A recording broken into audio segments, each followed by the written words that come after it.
Бүгінгі үйренетін қайталатын сөздердің тізімі осылай болады. Надан, надандық, ауыртпалық, ауыртпалық, тырнауыш, тырнау, қатыру, ұштау, ұсақтау, жасық, жасық, қолтанба, ажарсыз.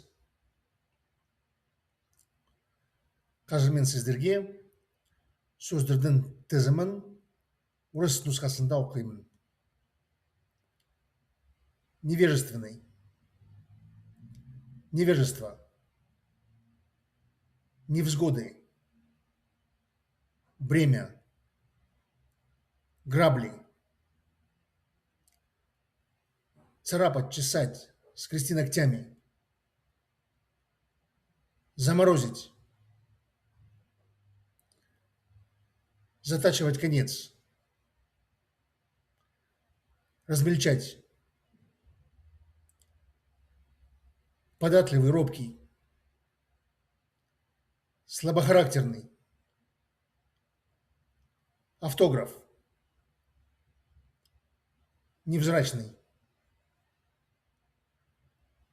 Сөздердің тізімін қолданып, шығармамды жазамын. Күтіп тұрыңыз.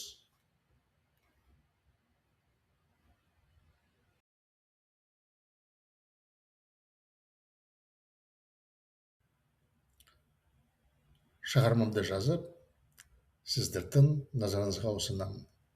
Тыңдаңыздар. Уста туралы ертегі. Ертеде бір елде ауыртпалық кезең бастаған. Адамдардың саны көбейіп кеткендіктен жеткілікті азық-түліктің өндіруі мәселеге айналды. Ауылдағы ағаш құралдарды темір құралдарға ауыстырудың уақыты келді. Бірақ ауылда білікті теміршілер жоқ еді. Не істеу керек деп елдің жоғары кеңесі ойлады.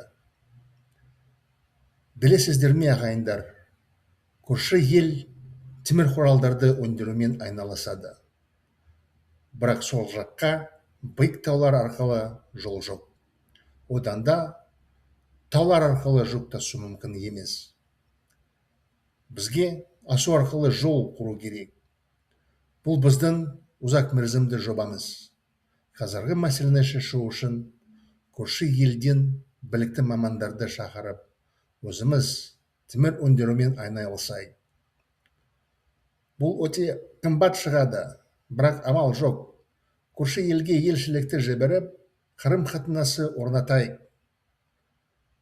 Былайша келісті, солайша қалды.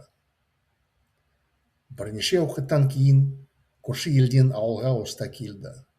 Ол шолақ болғандықтан мықты көрінбеді. Ауыл тұрғындары оның ажарсыз әрі өскінсіз екенін айтып, қайғыра бастады. Бір мәтелде осылай айтылған: тыйым бойынша қарсы алды, ақыл бойынша шығарып салады. Уста бірден жұмысқа кірісті. Біріншіден ол кен көзіне барып, кенді ұстаханаға тасып әкелді. Пешті көріп, кенді ұсақтап, темір қорыта бастады. Кенді жоғары ыстыққа көтеру керек еді. Көмір пайдан алып, пешті жағып тастады. Темір жасық болғанда балғамен соғып жатты. Ордан ұруға устаның шебер қолында темір қалаған пішінді алып жатты. Темір өнімді қатыру үшін суға салды. Сол сәтте ұстахана бумен толып жатты. Күнде оның қолынан әртүрлі құралдар шығып жатты. Тырнаушылар, соқалар, орақтар, шалғылар тағы басқа. Біздің ұстамыз ең шебер екен. Қарапайым ұштаудан күрделі құралдарды шығаруға дейін бәрін жасай алады, деп ауыл тұрғындары ұстасының қабілеттері туралы айта бастады. Маған тырнауышты жасап берді. Мен онымен шоп тырнауын қатты ұнатамын. Иә, солай болады. Мен тек оның таңбасы бар ғана құралдарды қолданамын. Басында біз өзіміз надан болғандықтан ұстамызды дұрыс қарсы алмадық. Мұны бізге үйрететін сабақ болады. Адамның көрінісі бойынша бағалауға болмайды. Солай ұста біздің заманда тұрса, ол туралы газетте мақала жарияланады. Барлық ауыл балалар одан қолтаңба сұрап жатқан болар еді.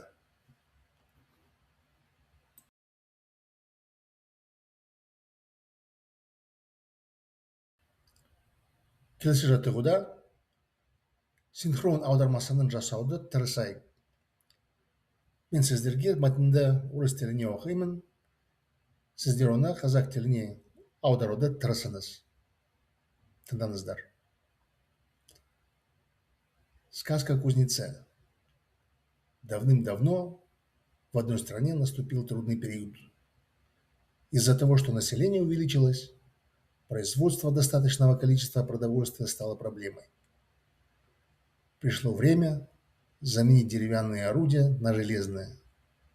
Но в селе не было опытных кузнецов. Что же делать? Думал высший совет страны. Знаете ли вы, братья, соседняя страна занимается производством железных орудий, но туда нет дороги через высокие горы. Тем более, перевозить грузы через горы невозможно. Нам нужно проложить дорогу через перевал. Это наш долгосрочный проект. Чтобы решить текущую проблему, давайте пригласим квалифицированных специалистов из соседней страны и сами займемся производством железа. Это обойдется очень дорого, но делать нечего. Отправим посольство в соседнюю страну и наладим отношения. Как сказано, так и сделано. Спустя некоторое время из соседней страны в село пришел кузнец. Из-за того, что он был ростом невелик, он не выглядел сильным. Жители села заговорили, что он невзрачен и на вид неказист. Огорчились. В одной поговорке говорится: по одежде встречают, провожают по уму. Кузнец сразу же приступил к работе. Во-первых, он сходил на рудник и принес руду в кузницу. Построил печь, измельчил руду и начал плавить железо. Нужно было поднять руду до высокой температуры. Он разжег уголь в печи. Когда железо становилось податливым, он бил по нему молотом. От удара к удару в искусных руках кузнеца железо принимало нужную форму. Чтобы закалить железное изделие, он опускал его в воду. В тот момент кузница наполнялась паром. Каждый день из его рук выходили разные орудия: грабли, сохи, серпы, косы и другие. Наш кузнец самый искусный, оказывается.